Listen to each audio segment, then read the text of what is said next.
So the word comes out yesterday that there's a late night shakeup. Now, there was a time in my life that I absolutely loved late night TV, that I would check out Leno and Letterman. Although I was never a huge fan of those two specifically, I was always more locked into the later window, specifically Letterman's follow-up, who I will talk about in a second.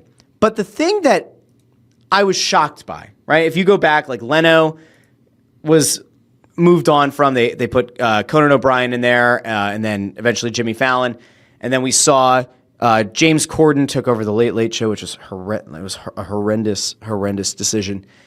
And Letterman got replaced by Stephen Colbert. Well, it came out yesterday that in the midst of all of the media and the merger and then the selling, Paramount is trying to sell. That as they're in the midst of trying to complete a sale, there was the lawsuit by Donald Trump against Paramount, I guess, against 60 Minutes for the editing of a Kamala Harris interview. You're not here for the political discourse, and I'm not here to provide it. But that was like the short version of there's this lawsuit, and they're trying to settle. Even though the parent company had said there's no merit to the case, they're going to pay like a $16 million settlement.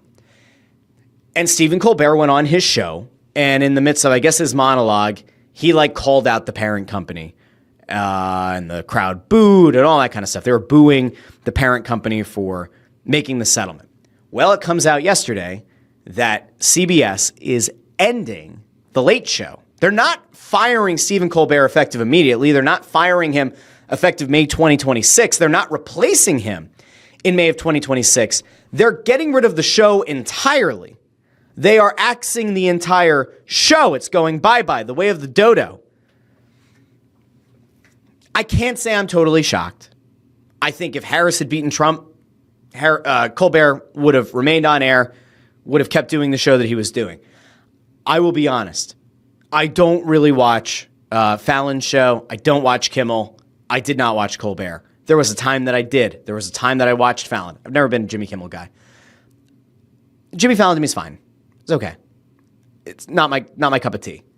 Colbert, it felt like just went so far. Like if I watch a late show, I'm there for a funny opening. I'm there for maybe a good interview, maybe a good musical guest, but I don't care about your politics. I really don't. You could be super right-leaning, super left. I don't care. I don't want your politics. I just want a funny show. That's all I'm looking for. I live a simple life. I just want to laugh. And you could sit out there and say, well, how dare you? This is his show. He has creative control. You do it. He'd do it every once. He got canceled. And people are saying, is it a bribe? Was that part of the settlement as his show had to get canceled? I gotta tell you, I found it pretty unwatchable in the times that I would tune in over the last couple of years. But the reason that I bring all of this up is because there is somebody who I am 1,000% convinced should have had that show. And I woke up at like 3 a.m. and I spent an hour and a half going down like a rabbit hole trying to find out what actually happened. But for those who might not remember, you guys might remember Craig Ferguson. You may not. But Craig Ferguson hosted the Late Late Show after David Letterman. He had the best late night show that I think we will ever see. Now, I'm not old enough to remember watching Johnny Carson, okay? You might be a fan of Craig Kilborn. You might be a fan of Conan's old show. Craig Ferguson to me was the funniest guy in late night TV. And there was always this like scuttlebutt about like a clause in his contract that he was supposed to be offered Letterman's job. And if he wasn't, it was like, was it a $5 million payout? Was it $10 million? Was it $20 million? And he's doing stand-up. And I was actually listening to his stand-up today while working. And his new stuff is really, really good. But Craig Ferguson did this incredibly funny show where you never, and I mean never, got into his politics. You never felt like if you were left-leaning, right-leaning, super far one way, super far the other, or down the middle, you never felt alienated by the host. He was just really funny.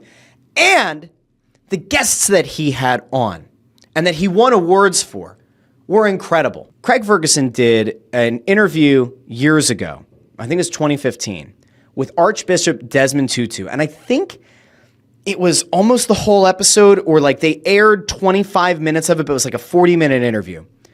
And he won an award for it. I forget if it was like the Peabody. He won some kind of award for it. It was a Peabody Award. I found it. He won a Peabody Award for this interview with Archbishop Desmond Tutu.